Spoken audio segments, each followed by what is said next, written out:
essa coisa de dar certo pra mim, assim, tipo, eu passei muito tempo da minha vida achando que eu tinha dado errado. Porque eu fiz faculdade de letras, né? Então, para as pessoas, eu não trabalhar dando aula, tipo, parecia que eu tinha dado errado, sabe? Eu não tava no meu lugar, assim.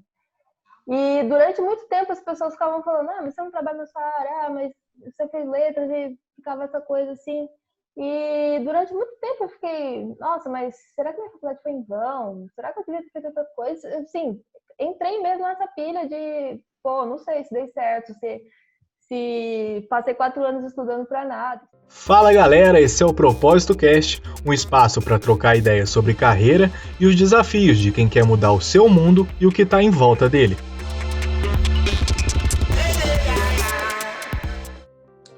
Fala galera, eu sou o Felipe, nós somos a Merim Erim e a gente vai começar agora o nosso 4º episódio do Propósito Cast. Quando a gente começou o primeiro, a gente não sabia que a gente ia chegar até o 4º, mentira, claro que a gente sabia. A gente criou esse podcast para que a gente possa falar com a nossa galera sobre propósito, mas aqui a abordagem ela é profissional. A gente quer que a gente discuta como é que a gente muda a iniciativa privada através dos nossos pensamentos individuais e como é que a gente revisa valor mesmo, como é que a gente constrói uma sociedade a partir disso que vai ser mais sustentável, um pouquinho mais igual e um pouquinho mais provocadora também. Hoje a gente está com 2 pessoas que eu gosto muito, por mais longe que elas possam estar. Eu estou brincando com algumas pessoas que estão próximas a mim, que esse podcast está servindo para que eu e Tom, a Merim, para que a gente possa se aproximar da nossa galera, né, nesse momento de distância. As 2 estão bem longe, mas ao mesmo tempo pertinho. Eu vou deixar primeiro elas se apresentarem e hoje eu vou fazer um pouco diferente. Primeiro eu vou fazer aquela introdução blogueira, que o Tom sempre me cobra. Vou deixar elas se apresentarem. Na volta, eu faço a reflexão de costume, beleza? Então vamos lá, gente. Para quem está vendo esse vídeo no YouTube, por favor, se inscrevam no nosso canal. A gente deve estar aqui em algum canto, que eu não sei muito bem. Do lado de cá, mais ou menos, assim, ó. Perto da Adriana ali. Se inscrevam no nosso canal, porque a gente está precisando mudar de nome. A gente está quase... Talvez, né? Quando esse vídeo esteja indo pro ar, a gente já tenha mudado de nome. Mas se inscrevam. Ativem o sininho para serem notificados. Comentem, mandem para amigos. Para quem está vindo, esse podcast está disponível em todas as plataformas de áudio existentes e terrestres.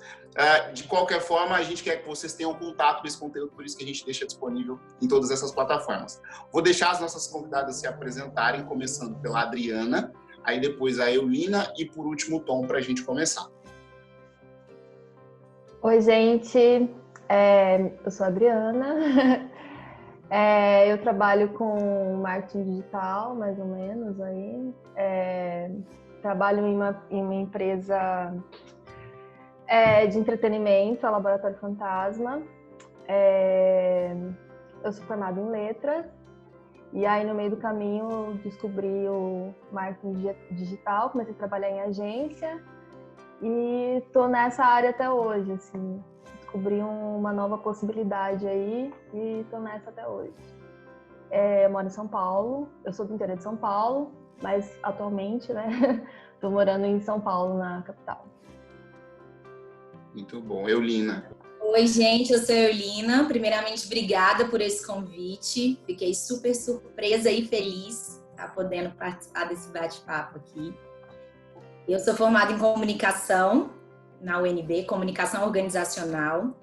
Eu trabalho numa cooperativa de crédito aqui em Brasília, nascida e criada em Brasília também, na área de produtos e negócios.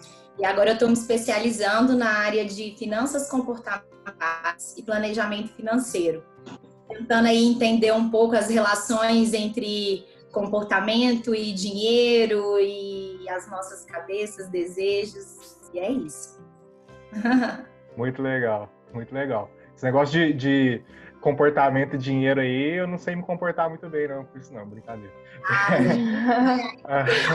Mas, gente, de verdade, muito obrigado por vocês terem aceitado o convite. A Adriana e a Eulina, assim, a gente tá longe, assim, mas a Adriana eu conheço há um pouquinho mais de tempo. A Eulina, a gente se conheceu fazendo um curso que deu vida realmente para Merim, né? lá em São Paulo, na Perestroika. E é muito legal poder trocar essa ideia com vocês. Já deu para ver que tem muito conhecimento para passar. E a Adriana está sendo muito modesta em falar que ela trabalha numa empresa de entretenimento. Ela trabalha na empresa de entretenimento, que é o Laboratório Fantasma, do nosso ídolo aqui da Merim, o Emicida. Então, é isso. Além de deixar um outro recadinho que o Felipe esqueceu, que se você estiver só ouvindo e quiser assistir a gente, nossas carinhas bonitas, você pode ir no YouTube também e acompanhar o Propósito Cast em formato de vídeo. Mas é isso. Vamos para a pauta. Felipe, faça sua reflexão. Eu vou começar a fazer um checklist para eu anotar tudo que eu preciso fazer nessa função de blogueiro, que eu não entendo direito. A gente está acostumando ainda com essa vida de blogueiro. Gente, para a gente começar a conversar e a discutir, a Adriana, como o Tom muito bem disse, foi modesta, assim, porque você, Adriana, tem o único trabalho, talvez, no mundo que eu trocaria hoje, assim, pela Merim, fácil, sem pensar duas vezes. Eu sou completamente apaixonado pelo que eu faço todos os dias, mas se eu recebesse uma mensagem do Fiote ou do Emicida no Instagram, eu iria para São Paulo amanhã com todos os riscos que se envolvem. Tranquilo. Não e aí, por que eu tô falando porque eu não ia isso? deixar. Por que eu tô falando isso? Não para discutir a opinião, lógico, mas porque essa minha reflexão inicial hoje ela tem total relação com a Laboratório Fantasma. Há um tempo atrás, teve um álbum que me impactou muito, assim, um dos álbuns de música, né, popular brasileira que mais me impactou foi o Retorno de Quem Nunca Esteve Aqui, do Emicida. E realmente mudou o jeito que eu enxergava, não só o rap, o hip hop, mas o jeito que eu enxergava a música e o mundo mesmo. Depois que eu tive esse impacto, comecei a consumir rap com mais frequência, era uma coisa que eu fazia, mas fazia com uma frequência bem menor do que eu faço agora. E depois de todas essas experiências que eu tive, eu fui impactado no ano passado por um outro álbum do Emicida, que é o álbum Amarelo, que conseguiu superar tudo aquilo que eu tinha sentido quando o Retorno de Quem Nunca Esteve Aqui foi lançado. O projeto Amarelo, ele para mim é sobre sobrevivência, porque o Emicida defende que o Amarelo foi lançado para que a gente possa colocar serenidade e tranquilidade no nosso dia a dia. Como a minha mente é muito cheia de referência, livros, podcasts, palestras, que eu sou aficionado por consumir, ela é muito barulhenta também. E aí, quando eu escuto Amarelo, eu me convido a parar de pensar, para que eu possa estar mais tranquilo, não só para o que está acontecendo, mas para o que está. E uma das músicas me impactou muito, assim, foi Pequenas Alegrias da Vida Adulta, porque eu comecei a perceber que tem um monte de coisa que acontece no meu dia a dia e que eu não me permito comemorar, porque eu acho que é muito pequeno, que é muito insignificante. Esse podcast é também sobre pequenas alegrias da vida adulta. Por mais que a gente não tenha consciência disso, toda vez que a gente está numa roda como essa, seja ela virtual ou física, porque ela vai ser física daqui a um tempo, com as duas, a gente está disposto a compartilhar as nossas pequenas alegrias, para que a gente se inspire e inspire quem está vendo e ouvindo a gente também.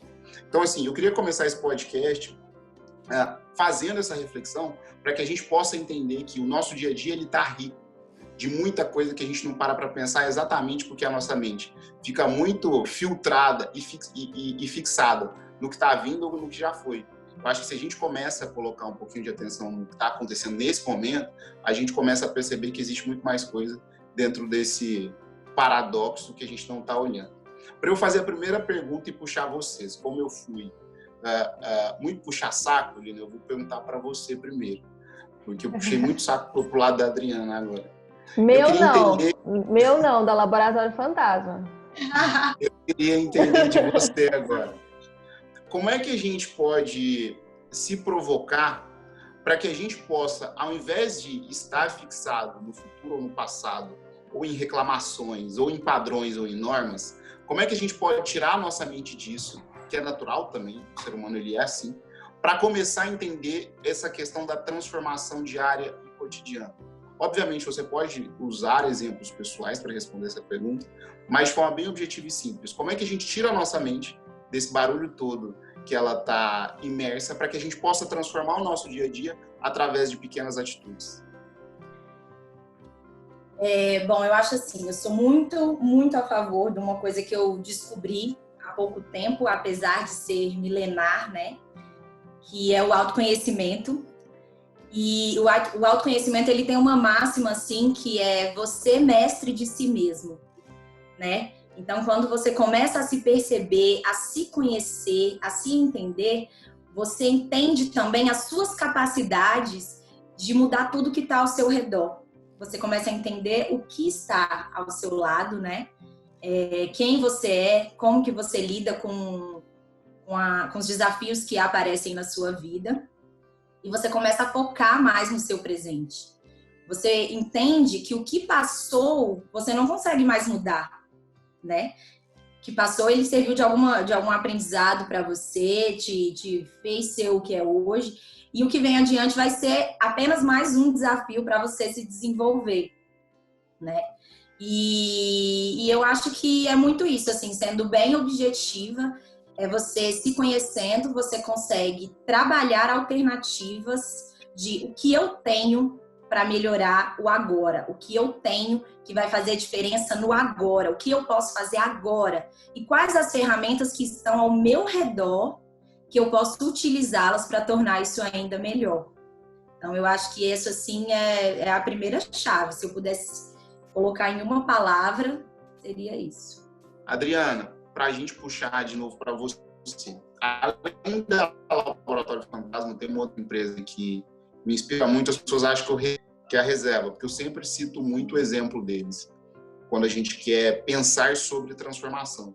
E o Rony Meisler, né, que é o presidente da marca, ele tem uma frase que ele diz que a gente precisa parar com a cultura da reclamação, que é também natural, né? A gente sempre está muito focado no que nos falta e não no que a gente tem, para que a gente possa focar na cultura da transformação. E eu acho que, tipo assim, várias das coisas que eu sei sobre você, por conta, obviamente, de ser muito amigo do Tom, tem relação direta com essa frase, assim. Eu acho que a sua trajetória, que ainda vai ser maior do que já é, ela tem muita relação com transformar todos os dias para que você possa ser também melhor todos os dias. Pensando nisso, assim, o que você acha que a gente precisa fazer para focar em realizar e não na falta e não na reclamação?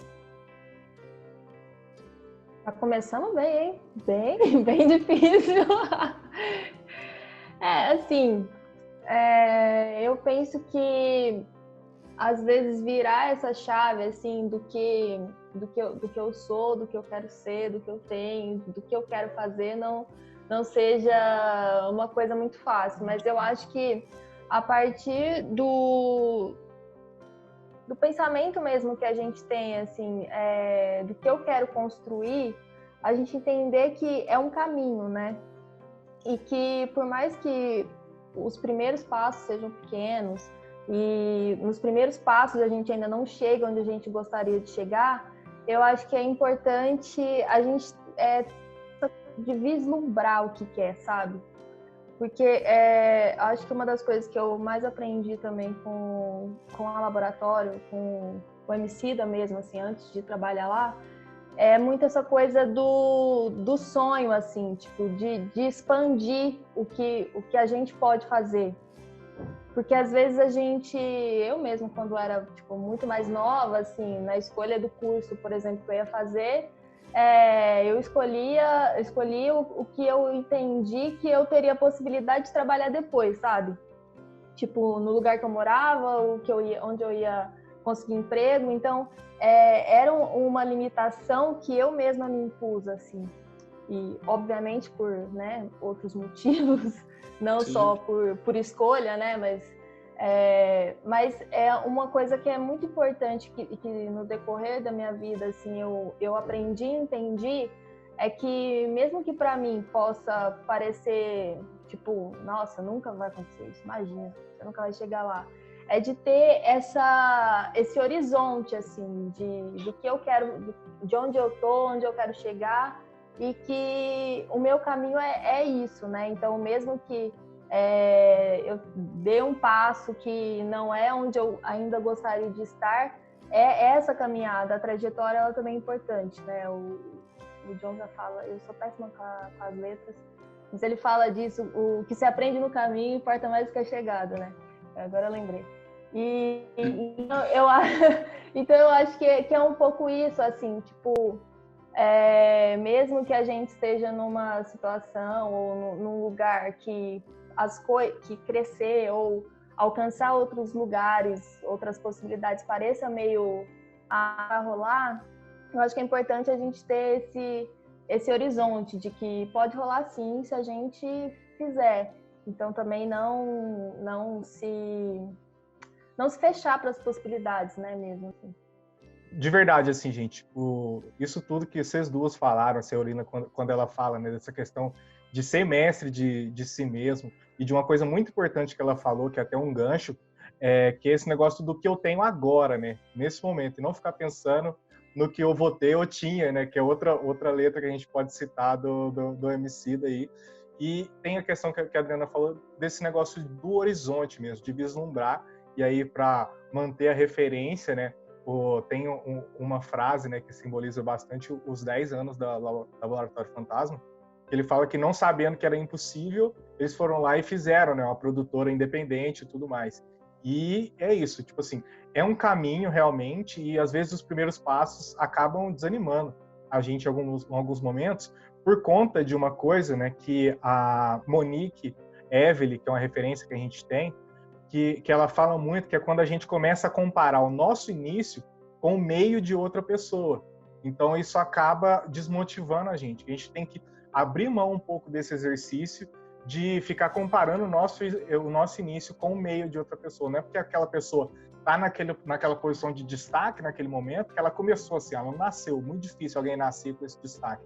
Teve uma caminhada árdua para ela chegar onde ela está. Então, a gente tem que entender que isso tudo realmente é um processo. Mas eu queria perguntar, começando para a Eulina, como que a gente, né, como que você, Eulina, você evita, né, esse processo de comparação assim com as outras pessoas, né, e também ter a nossa atenção direcionada para essa melhoria, né, entender que faz parte do processo e que é um caminho realmente, que é uma jornada de evolução constante, mas que a gente não se deixe desanimar pela questão de não estar onde a gente vê que outras pessoas estão, né? E aí depois a Adriana também pode completar sobre isso. Se eu falasse para você que era fácil, eu ia estar super mentindo, porque é uma coisa assim que é no automático. Quando você percebe, você já comparou. E principalmente quando você começa a se sentir esgotado, quando você começa a se sentir cansado, e você vai exigindo cada vez mais de você mesmo. Parece que a nossa mente ela já vai indo ali num sussurrinho, tipo, mas olha fulano, mas olha aquilo, mais, você começa a se questionar. O que eu faço muito é trocar esses questionamentos, assim, eu fico tentando mudar eles de lado, vamos dizer assim, fazer eles jogarem para mim. Como eu estava falando para vocês sobre o autoconhecimento, eu fui descobrindo os gatilhos que me davam essas comparações e como eu me sentia melhor. O que me fazia bem e o que me fazia mal. Então, eu comecei a alimentar as coisas que me faziam bem. Então, vamos supor, alguém chegava para mim, ou eu mesma, eu mostrava um projeto que não deu certo. E aí, eu via um outro projeto que eu ia entregar e foi assim, estourou de primeira. Cara, eu sei que se eu parasse ali e pensasse na primeira comparação, eu ia desabar, eu não ia querer mais, eu não ia conseguir tentar de novo. Mas aí eu já mudo e falo, putz, o que ele fez que eu não fiz? Com o que eu tenho hoje, com as minhas experiências, com quem eu sou, com o que eu vivi até aqui, como eu posso melhorar? Porque se ele não foi aceito de primeira, é porque em algum momento ali, a pessoa que estava avaliando aquele projeto não sentiu a vontade para colocar de primeira. Então, vamos lá. Então, isso pode ser a catapulta para mim. Isso dali pode ser a hora que eu vou utilizar daquele sentimento voar. Me dedicar um pouco mais no que eu me dediquei. E aí eu vou tentando focar nisso, eu vou buscando ferramentas, eu vou buscando auxílio. Assim, hoje, a gente tem muita ferramenta. Hoje a gente tem muita informação, hoje a gente tem milhares de aplicativos, de terapias, de pessoas fodas, que assim, a gente não precisa começar do zero também, entendeu? Então, se naquele momento não tá dando certo, é a minha chance de fazer dar certo. Através dos meus erros e buscando pessoas que já começaram, pessoas que já fizeram dar certo. E eu sou uma fã louca, assim, da vida. E eu acho que a vida é muito boa, é um presente que a gente tem. E eu ia me sentir péssima se eu tivesse me entregando aos meus esgotamentos e desistisse, né, em todas as minhas tentativas. Eu acho que eu ia estar matando o que eu tenho de mais precioso. E eu acho que viver é até na arte de errar e corrigir, e cada vez corrigir mais e alavancando isso. Então, quando eu estava, inclusive, falando a questão de você ser mestre de você mesma, é você entender esses gatilhos. O que é que nessas comparações me fazem mal? O que é que eu estou olhando que está repercutindo de uma forma negativa para mim, para minha estrada, para minha caminhada? E como que eu posso fazer isso, virar essa chave, reverter? O que que me faz bem, então? Então, vamos lá. O que que me causa uma sensação boa? Opa, então, toda vez que eu ver isso, eu vou fazer isso, porque isso me traz uma sensação boa. E aí, toda vez que eu ver isso e eu utilizar essa ferramenta que me traz sensação boa, eu vou estar me tornando ainda mais forte. E aí, da segunda, terceira vez que eu for comparar, aquilo já não vai estar fazendo mais um efeito negativo, porque a energia eu vou estar colocando em transformar aquilo em algo bom. Então, muda. Aí aquela comparação, ela já começa a ser uma força para você, entendeu? E eu acho que eu tento um pouco seguir esse caminho, é o que eu faço muito isso na minha vida. É isso, gente. O que vocês falam, principalmente que a Eulina falou por último aí, que é essa questão de ter uns gatilhos, né, que a gente precisa prestar mais atenção. E além desses gatilhos, tem a relação com o saber milenar também, que a gente tem das nossas mães, né, que é não se comparar, porque a gente não é todo mundo. Então, a gente precisa aprender a partir da nossa perspectiva, a partir da nossa realidade. Mas, em relação a essa comparação, agora levando do lado da Adriana, o que você faz, né, para trabalhar esse lado de evolução contínua aí e evitar aí as comparações com os momentos de outras pessoas? Eu sei que você também acompanha bastante a Monique Evelyn, né? Então, você pode aí dar um pedaço, né, do seu raciocínio em relação a isso tudo. Assim, o que eu sempre tento fazer, nem sempre dá certo, né? Mas é transformar isso, acho que é um pouco do que a Eulina falou também, né? O que eu posso fazer com isso, né? Eu sempre tento ver as outras pessoas, essas outras, nesse sentido de comparação mesmo, ver, tipo, me inspirar mesmo, assim, sabe? O que essas pessoas fizeram, que elas estão nesse lugar. Então, tipo, muito curso que eu acabei fazendo, que eu descobri que poderia ser uma área legal para mim, foi vendo outras pessoas, né? E então, isso para mim eu sempre tento, pelo menos, levar mais para esse lado, sabe? De inspiração, assim, não de comparação. Lógico que não é porque eu fiz o mesmo curso que a pessoa fez que eu vou vai acontecer exatamente comigo o que aconteceu com ela. Mas eu acho que nesse sentido a inspiração ela serve para tirar a gente do nosso lugar. Então, se eu ficar somente me comparando, tipo, a pessoa tem isso, fez isso e está em tal lugar e eu não. Mas o que isso vai trazer de fato, assim, que isso vai transformar de fato na minha vida? Nada. Então, eu tento sempre, ao invés de ficar me comparando, usar mais essa coisa de me inspirar nas pessoas mesmo. Sempre dá certo? Lógico que não, né? Às vezes a gente fica muito... se sente mal mesmo, assim, né? Tipo, porque às vezes você... principalmente, sei lá, as pessoas negras, por exemplo, que sempre estão correndo atrás e, tipo, às vezes não vai, sabe? Então a gente acaba tendo um pouco de, tipo, nesse sentido de comparação, acaba sendo um pouco, nossa, eu fiz isso tudo e ainda não deu certo, né? Mas eu sempre tento não levar para esse caminho, esse sentimento de fiz tudo e não deu certo, porque isso também é outra coisa que não vai me levar a nada, vai só me deixar frustrada, triste e não vai resolver nada. Então eu sempre tento focar mais no vamos fazer acontecer, gente. porque tem que acontecer. Muito legal. Não, Sabe muito uma foda. coisa que eu tava lembrando aqui com a fala dela? Desculpa, você ia falar e eu Não, cortei? pode ir. Tranquila. Não, é que eu gosto de uma coisa que eu pensava bastante era, cara, como que eu vou saber se deu certo ou não? Tipo, o que é eu ter sucesso em alguma coisa, independente de. Isso foi algo que começou a me fazer muito bem, assim. Eu me sentia frustrada, mas antes de eu levar alguma coisa à frente, eu já pensava o seguinte, e já penso hoje, como que eu vou medir isso como sucesso para mim? Independente do que pensem, do que agem, do que falem, de qual vai ser o resultado. Para mim, Eulina, ao entregar isso, ao fazer isso, o que é o significado de sucesso? E, se não for o sucesso, o que eu tenho como pilar para me sustentar e seguir em frente? Porque a gente tem que estar pronto para né? Porque a vida, a possibilidade de dar merda, vai dar merda também.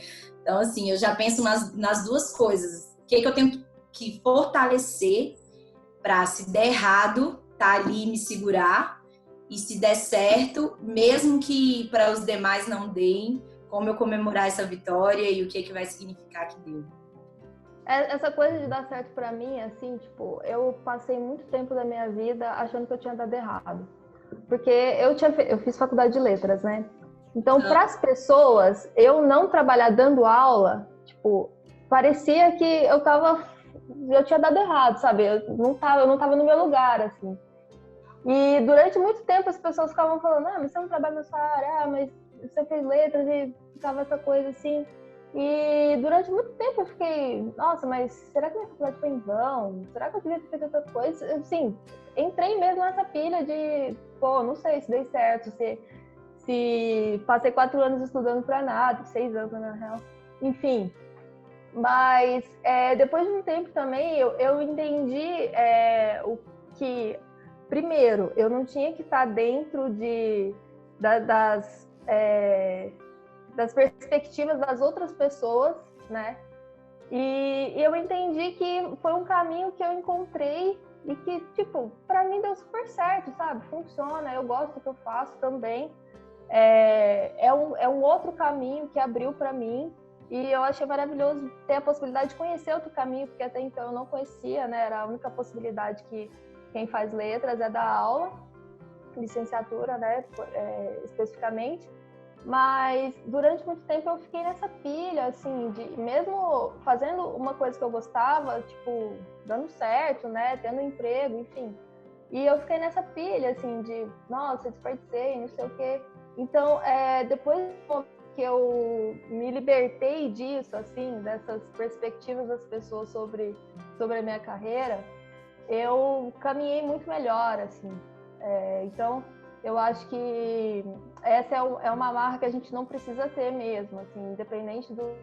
Você fez um curso e aí no meio do caminho você descobriu que você pode fazer uma outra coisa e isso não significa que você deu errado. Então, é importante a gente ter os nossos sucessos, assim, o que pra gente é sucesso, o que pra gente é dar certo, o que pra gente é dar errado. Porque as pessoas já têm os deles definidos, né, pra julgar a gente. Então, a gente precisa ter os nossos, assim, pra seguir com o que a gente acha que é melhor, que é legal, e é isso. E somando experiências, né? Elas não se subtraem, elas se somam. Exato. Vão agregando, independente de quais sejam.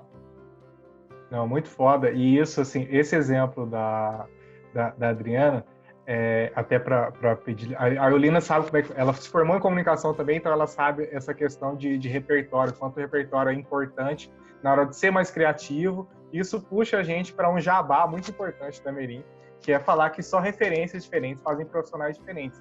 A Adriana, ela consegue ser uma profissional diferente no marketing digital, hoje no marketing de conteúdo que ela trabalha, porque ela fez letras, então ela tem referências diferentes da gente, por exemplo, que veio da faculdade de comunicação, que fez publicidade e tudo mais, e todo mundo recebe o mesmo tipo de conteúdo. Então é importante você ter referências diferentes. E a gente, Merim, pode te ajudar a ter referências com a nossa newsletter, a nossa curadoria de conteúdo, que a gente chama de 4 inspirações, que toda semana a gente manda 4 referências de pessoas, né, de cases de pessoas que estão conseguindo, né, de algum jeito transformar a realidade onde elas são inseridas, ou às vezes é filme também, às vezes é série, são coisas diferentes para aumentar o nosso repertório e, como vocês bem disseram aí nesses últimos minutos, se inspirar na parte que deu certo deles, aprender com essa parte que deu certo e aí conseguir trazer e adaptar isso para a nossa realidade, construir assim o nosso caminho. Para você se inscrever na newsletter,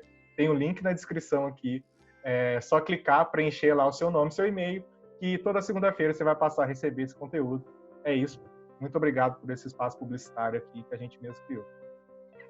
Depois desse intervalo comercial patrocinado pelo Wellington Vicente, vocês foram falando, começa a dar um monte de nó na minha cabeça. Tem um cara, eu estava até brincando que esses dias eu fui indicar o Silvio Almeida, né, que é um dos brasileiros mais necessários para a contemporaneidade. Eu falei Silvio de Almeida, então eu não sei se esse cara que eu vou falar agora tem o D ou não tem, mas é o Gessé Souza, ou Gessé de Souza. Eu vou falar os dois para eu não correr o risco de errar. É um sociólogo que escreve também sobre Brasil, né, sobre a identidade do nosso país, e ele tem uma frase que eu gosto. Ele fala que quem não entende quem é, nunca aprende. E quem não aprende, repete. É muito natural dentro da nossa cabeça repetir fórmula, né? Repetir resposta. Repetir uma norma e um padrão que não foi a gente quem criou. E eu acho que quando vocês levaram as duas, a discussão para esse lado, vocês foram muito bem no sentido de provocar mesmo, para a gente entender o quanto a gente está sendo fiel a quem a gente realmente é e ao que a gente quer, que é tão importante quanto. Para pensar sobre isso, tem uma frase super clichê que eu acho que se encaixa nessa nossa discussão também. Fala que o analfabeto do século XXI, para a gente que é mais privilegiado e consegue parar para pensar nisso, não vai ser aquela pessoa que não sabe ler ou escrever, mas vai ser aquela pessoa que não sabe aprender, desaprender e reaprender. E isso tem uma ligação lógica e muito clara com flexibilidade cognitiva, né? Com as 4 inspirações, com a newsletter da Merim, porque ela fala sobre repertório, mas muito com a capacidade que a gente tem também de esquecer normas e padrões e colocar coisas para dentro desse repertório que sejam novas, que tenham mais relação com quem a gente é. Para começar agora com a Adriana, porque das 2 últimas vezes eu comecei com a Eulina. O quão importante é essa flexibilidade cognitiva para você como professor e pessoa mesmo, Adriana? Nossa, eu acho que é essencial, assim. Desde que eu comecei a trabalhar nessa área especificamente, eu tive que aprender e reaprender inúmeras vezes. Às vezes é uma coisa sobre a mesma ferramenta, você tem que reaprender porque a ferramenta mudou, assim. Um exemplo mais básico, assim. Mas eu acho que, principalmente, a gente que trabalha nessa área de comunicação, assim, que é muito... eu acho que é uma das áreas que recebe mais essas atualizações, novidades, assim, você tem que estar sempre atento, porque é muito relacionado ao que você faz no dia a dia. Eu acho que é essencial, assim, eu não imagino eu, enquanto profissional, sem ter essa abertura, assim, tipo... eu fazia desse jeito, mas a partir de hoje vou fazer de outro jeito, assim. Eu acho que muita coisa do que a gente faz, inclusive, é isso, né? A gente faz uma coisa e aí vê que não teve o resultado que a gente achou que teria, e aí tem que ser muito, não sei se humilde, assim, mas ser muito aberto a, vamos fazer de novo. Trabalhar com internet, né, com rede social é algo totalmente orgânico, assim, que movimenta muito. Então, se você é uma pessoa que tem dificuldade em mudar vou usar aqui o termo, o mindset. Modelo mental. Assim, de mudar o que você acha que é o certo, o que você acha que é o legal, e enfim. Se você tem dificuldade, eu acho que você vai ser um profissional você vai ter mais dificuldade de transformar o que você faz. Você vai acabar ficando datado, assim. Eu acho que... Porque as coisas ficam datadas muito rápido, assim. No nosso mundo atual, assim. Então, eu acho que isso tipo, muito essencial, assim, tem que estar bem liberto do que o que você acredita porque essas coisas, assim, obviamente que não os valores, né? Mas, às vezes, você acredita numa estratégia e talvez a estratégia funcione até hoje e a partir de mês que vem já não faz mais sentido para as pessoas aquilo e rolou uma transformação, as pessoas refletiram ou qualquer atualização que existe, enfim, e que isso não faça mais sentido. Então, você tem que estar em constante aprendizado mesmo, assim, real. Muito bom. Eulina, como a gente estava conversando em off, a gente se conheceu num período super bacana, assim, a gente participou de uma experiência muito legal junta, educativa, para dizer, porque senão as pessoas vão pensar outras coisas. Mas foi uma experiência de um curso que a gente fez junto. E na época a gente teve a oportunidade de conversar muito sobre você e a sua carreira, assim. E uma das coisas que ficou clara para mim é o quanto você se provocava para que você pudesse ser melhor do que as pessoas que estavam à sua volta. Você trabalha numa cooperativa, e me corrija se eu estiver equivocado, mas por mais que sejam serviços financeiros e tenha essa provocação tecnológica, é um mercado ainda muito conservador, o financeiro. E o fato da gente ter esse mercado dentro da realidade que você trabalha faz com que você tenha que se munir de muita referência e muito repertório exatamente para provar que você sabe o que você sabe, né? Para provar que você não está falando só por falar ou executando só por executar. O quanto isso é importante, o quanto isso que eu disse é real, assim, no seu dia a dia? Na verdade, assim, eu acho que a gente nunca se sente pronto 100% para, pelo menos eu, né? Para provar que estou completamente certo, até porque eu já parto do princípio que não existe muito certo ou errado. Então, para mim, são eternos aprendizados, uma busca do saber, que eu tenho que ir atrás de referências, eu tenho que entender o que está acontecendo para eu ter argumento e embasar as minhas falas. Porque quando as pessoas têm a cabeça um pouco mais fechada, você precisa convencer elas de que aquilo que você está trabalhando faz sentido. Só que se isso não fizer sentido primeiro para você, não tem como você convencê-las. Então, você tem que estar sempre estar aberto para aprender, é essencial. E assim, além disso, tem uma coisa que eu acho que caminha muito junto, assim, que é a questão do medo.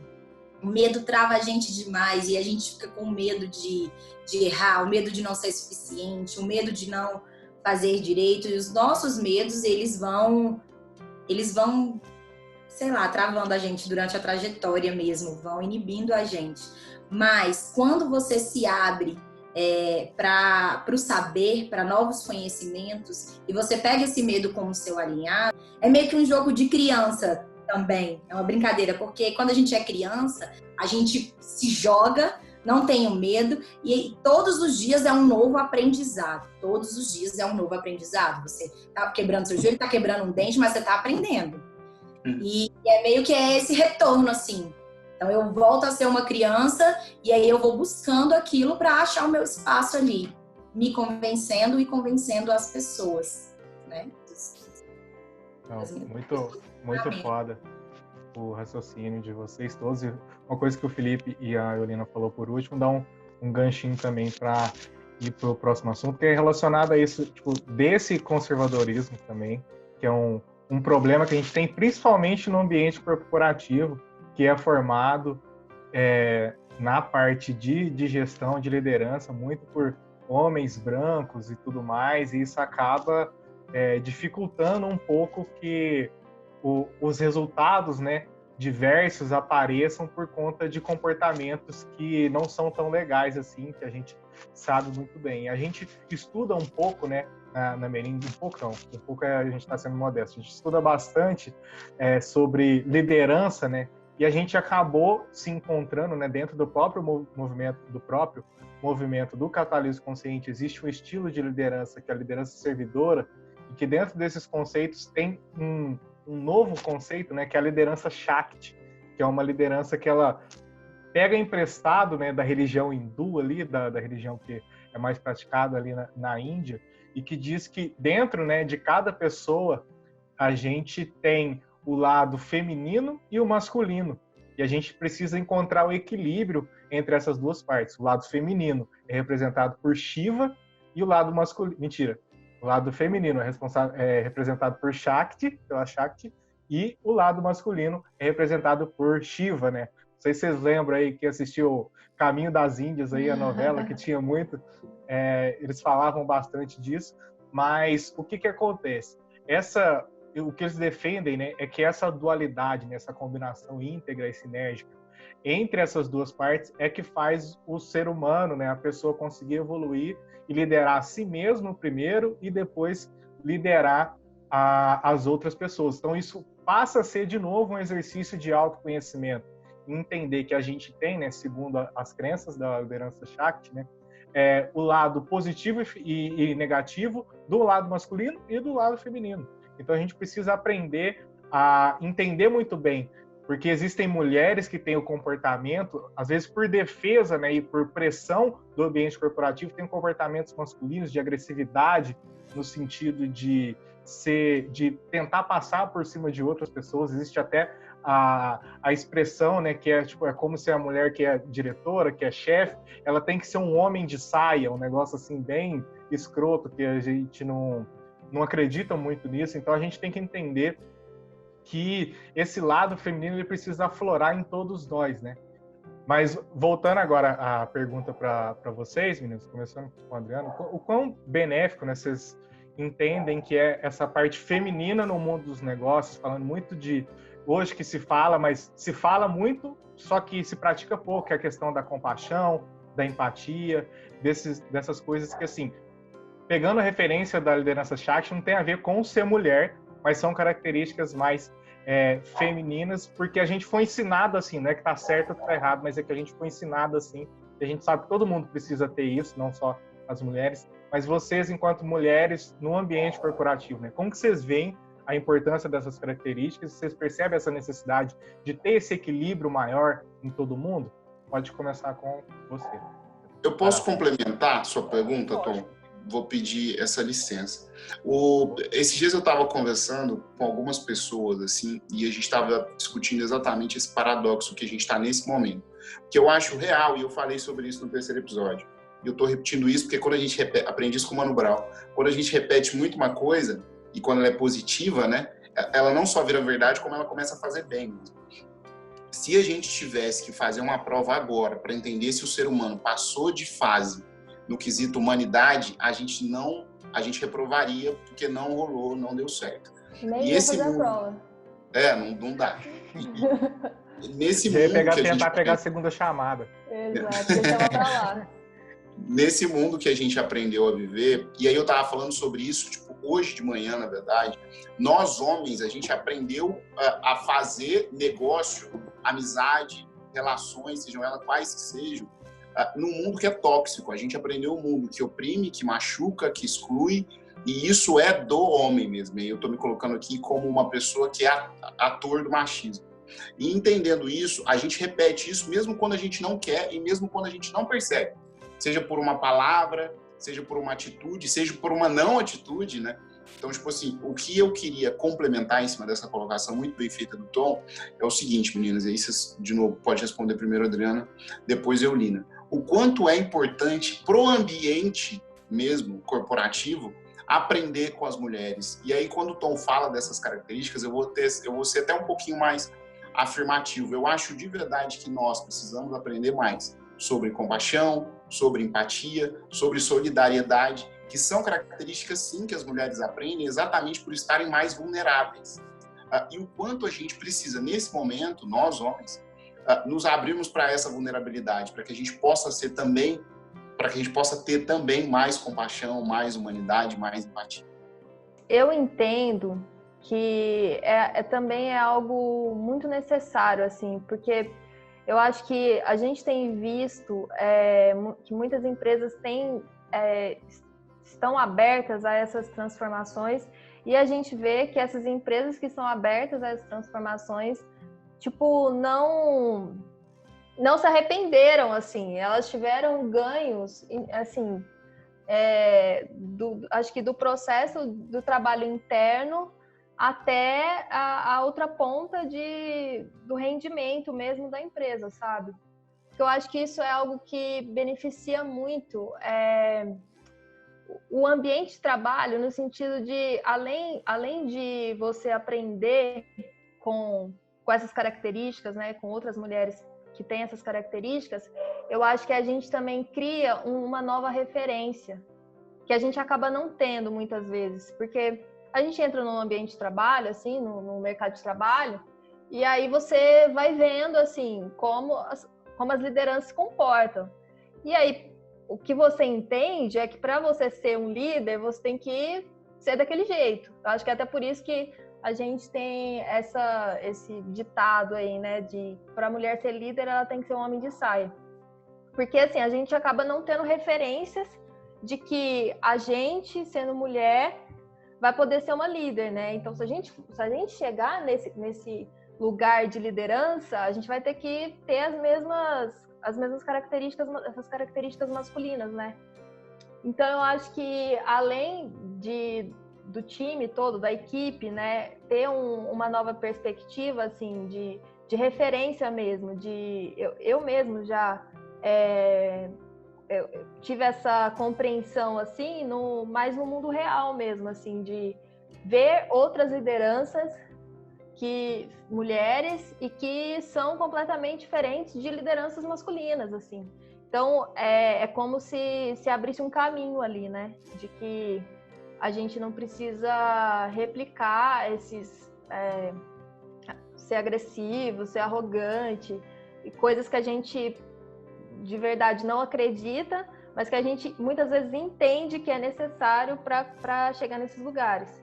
Então, eu acho que é um caminho aí que se abre mesmo, acho que não só para vocês, homens, aprenderem, desenvolverem esse outro lado, mas também para a gente, como mulher, ter essas posições de liderança e a gente conseguir enxergar um caminho ali que a gente também pode chegar ali, sabe? Não precisa replicar a maneira que o líder, que todo mundo odeia, inclusive, sabe? De tudo isso que você falou, Adriano, tem um exercício, né, que eu ando fazendo ultimamente, né, com bastante frequência, eu até compartilhei isso no Twitter esses dias, que eu, enquanto homem, né, eu preciso rever e repensar várias atitudes que eu tenho no meu dia a dia, e ter esse lugar da empatia ajuda, mas também tem a questão do autoconhecimento de novo. Então eu comecei a me perguntar por que eu faço,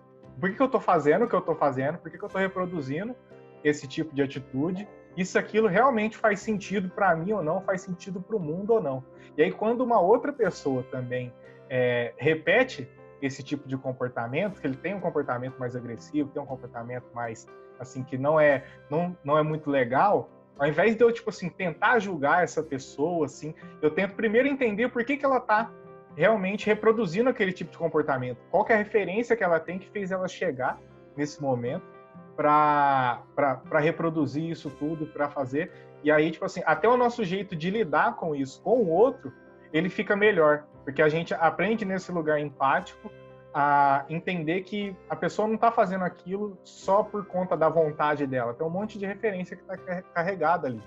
Então, eu acho que o meu exercício ultimamente é perguntar para mim mesmo e tentar questionar, observando as outras pessoas, por que elas estão fazendo o que elas estão fazendo e da onde que vem isso, né? Mas aí agora, para passar a bola para a Eulina, como que você vê nessa questão aí das mulheres aí no ambiente corporativo e o que você vê principalmente de potencialização de aprendizado com lideranças femininas para um ambiente mais saudável e mais promissor também? Eu concordo bastante com o que vocês estavam falando, estava refletindo aqui para eu não perder. Tenho essa mania de começar a escrever as palavras. Eu acredito muito nisso. Eu fico com o caderninho aqui, ó. Eu acredito muito nisso, assim. Nós temos o lado masculino, nós temos o lado feminino, e a gente vem de uma sociedade patriarcal que a gente aprende que o lado masculino, as características masculinas são boas, são fortes, levam para frente. E as características femininas são as frágeis, são as subcaracterísticas, vamos dizer assim, são as fracas. Não, e aí eu acho que o que acontece? E aí vocês começam a reprimir, porque elas não são vistas como boas. As características femininas, elas estão em você, mas elas são reprimidas desde cedo. E aí vocês começam a aflorar essas características masculinas, e cada vez que vem uma característica feminina dentro de você, você reprime ela. Então, para você conseguir colocar isso à tona, eu não consigo acreditar muito que você sozinho vai conseguir trazer isso, vai conseguir desenvolver, né? Você precisa ter uma mulher ali do seu lado que também aflorou esse lado feminino, para você conseguir ter uma perspectiva de gênero, para você conseguir ter o contato direto com aquilo e você conseguir enxergar a diferença. E você conseguir aflorar essas características que durante a sua vida inteira estão sendo reprimidas e estão sendo vistas como ruins. Então, assim, vamos começar a falar disso? Vamos, mas vamos começar a falar do mesmo patamar, de líder para líder?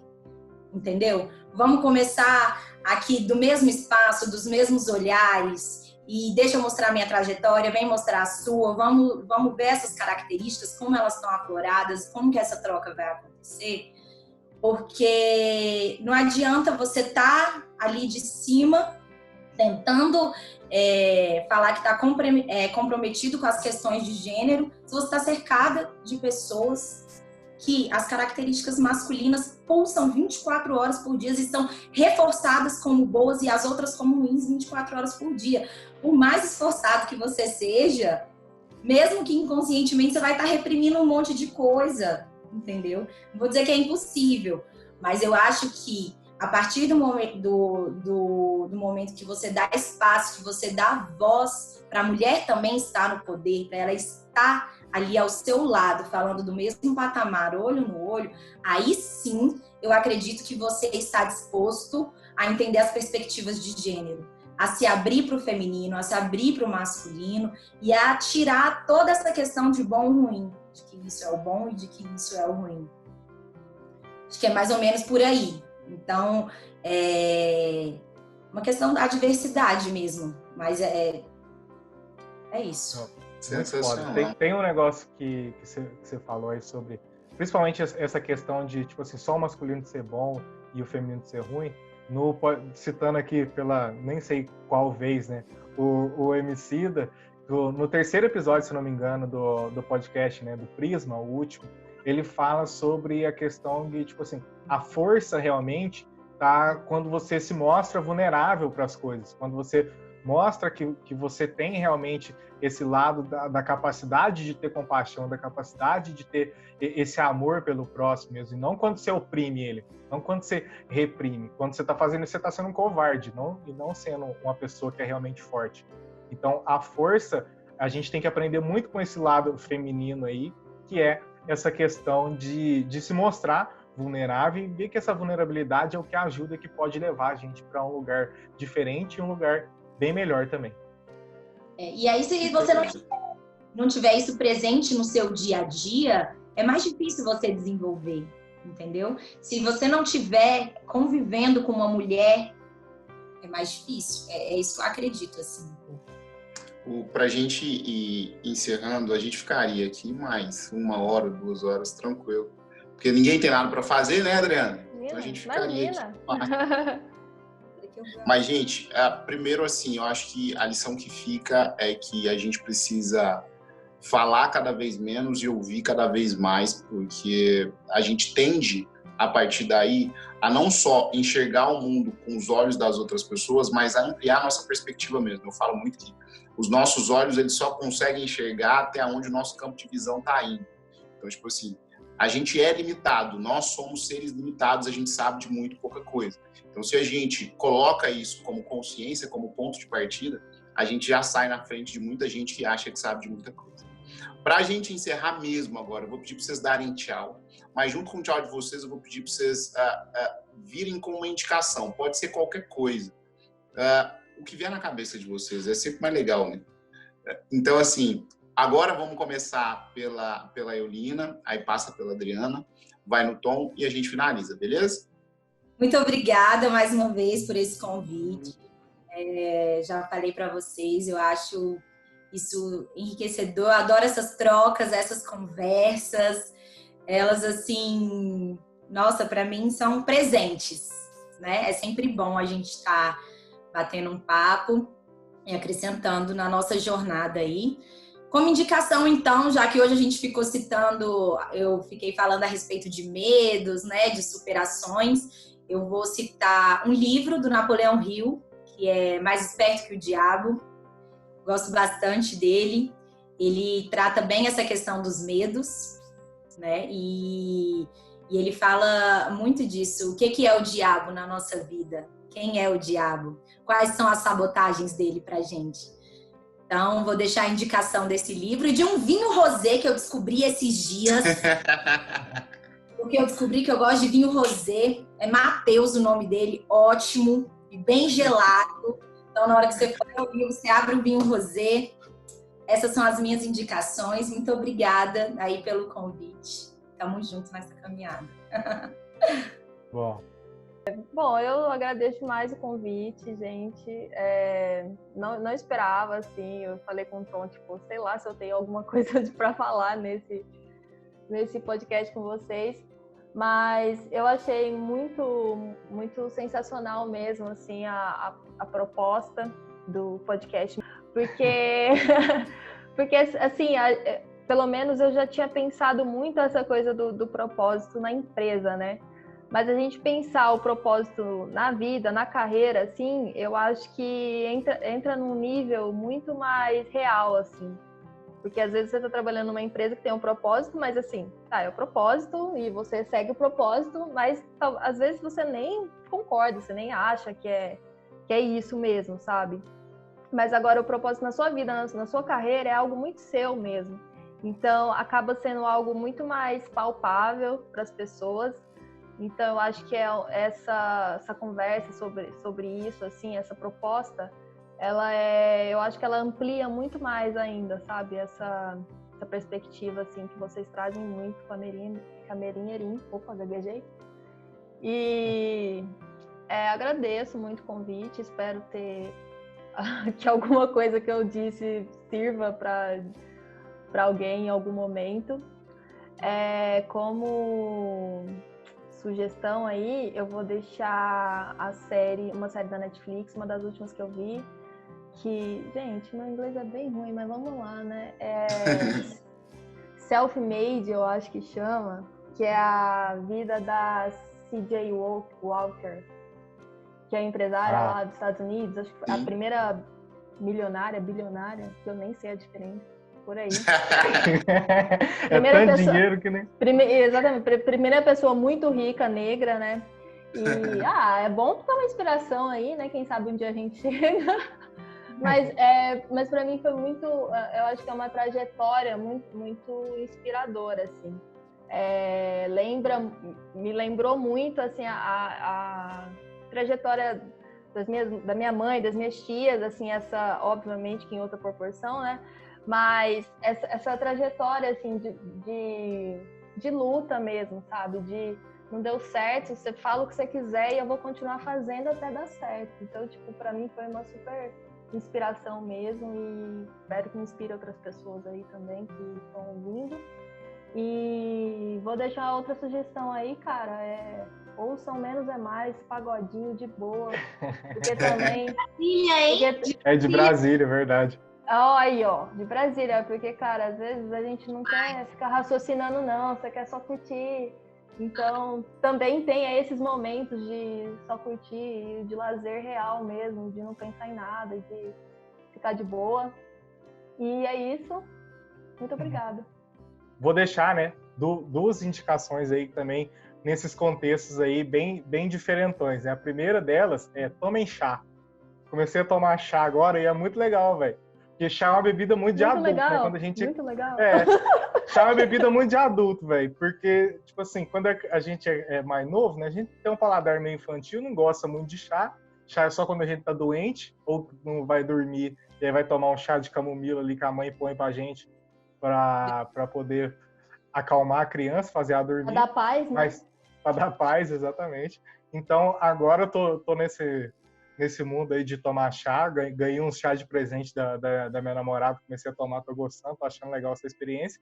E a segunda, eu vou dar uma indicação do negócio que eu ainda nem consumi por inteiro, mas se você tiver a oportunidade de consumir, é o jogo The Last of Us Parte 2. Eu tô vendo, inclusive, eu já tinha visto no YouTube algumas coisas que eu não resisti aos spoilers. Tô vendo, inclusive, o Rashid, né, jogar lá no canal da Twitch, no Laboratório Fantasma. Tô fazendo jabá aqui, espero que isso seja pago depois. Mas The Last of Us é um jogo... Vou te mandar o e-mail com quem você fala. Beleza. Mas The Last of Us Parte 2 é um jogo muito foda, porque a Parte 1, né, o jogo, ele já é um dos jogos mais fantásticos que existiu na história dos videogames. E se você está precisando dar uma desligada desse mundo presente aqui, viajar num mundo completamente novo aí, que tem a ver um pouco com infecção, com quarentena, é legal essa parte, só que é tipo assim, um pouco diferente o mundo. Você vai chorar jogando, provavelmente, que é muito foda o jogo. E você vai mergulhar em outro mundo e vai se divertir com a história do Joel e da Ellie. Mas é isso, minhas indicações são essas. Tomem chá e joguem The Last of Us. Eu vou, por coincidência, e não foi ensaiado, a hora que eu lembrei do Gessé, tem 2 livros dele aqui que eu vou deixar. Tipo assim, eu aprendi, Adriana, Eulina e o Tom já sabe disso, muito melhor do que eu até, que eu ainda não sou essa pessoa relaxada e zen e que consegue ficar sem pensar nas coisas. Então eu ainda sou uma pessoa muito reflexiva em busca de ser uma pessoa mais desligada. Então, tipo assim, como eu ainda sou essa pessoa, eu vou indicar livro e canal do YouTube, que é o que eu sei fazer por enquanto. Tem esse livro que chama Elite do Atraso. É uma aula de Brasil, é uma aula de sociedade brasileira. A gente aprendeu que o nosso país é super bonzinho, é super acolhedor, de pessoas super legais. Mentira. Isso é uma grande mentira que contaram pra gente. Elite do Atraso fala um pouco disso. Tem um outro livro que é a continuação dele, que fala um pouquinho sobre um dos grandes defeitos que a nossa sociedade tem, que é a classe média no espelho, que fala um pouquinho sobre aonde a gente está nesse momento e o que trouxe a gente até esse fundo do poço, que é uma coisa super intensa. E por último eu vou deixar o Papo de Homem, que é um canal do YouTube que está me ensinando bastante sobre autoconhecimento, sobre crítica e sobre olhar para mim e para os meus parceiros de uma maneira um pouquinho mais com um aumento de perspectiva, como a gente disse várias vezes. Muito obrigado. Vou deixar uma indicação junto com essa que você me lembrou, que é relacionada ao Papo de Homem também, que é no Twitter, né, ele é o Geocaio, né, mas ele tem um podcast também, ele tem uma roda de conversa que é o Memo, que fala sobre masculinidade também, então é bem legal. Sigam o Caio. Caio, como que ele chama mesmo? Alguém é isso? Costa, eu acho. Caio Costa, né? Acho que é isso. Enfim, @Geocaio, você vai ver lá. Mas ele tem o coletivo, né, que é o Memo, para discutir masculinidade de um jeito bem legal, assim, que me faz refletir bastante. Aí tem podcast. E é isso, só para deixar esse complemento aí relacionado ao Papo de Homem. Meninas, Felipe, obrigado. A dúvida se era Gessé de Souza ou Gessé Souza, já matamos aí, no livro. Você viu, né? Eu não vi. É o quê? Tá aí, Gessé Souza, não tem o D. Eu já ia inventar o D de novo, igual você. Meninas, muito, muito obrigado pela participação de vocês. Foi um prazer. Gente, até a próxima. Fiquem com a gente, porque a gente vai produzir muito conteúdo de valor ainda. Obrigado. Valeu. Alô. O Propósito Cast é um conteúdo da Merim Erim com direção e roteiro de Felipe Barbosa e Tom de Paula, edição de Luiz Gustavo Ferreira e trilhas de Jonas e Jess Gallagher.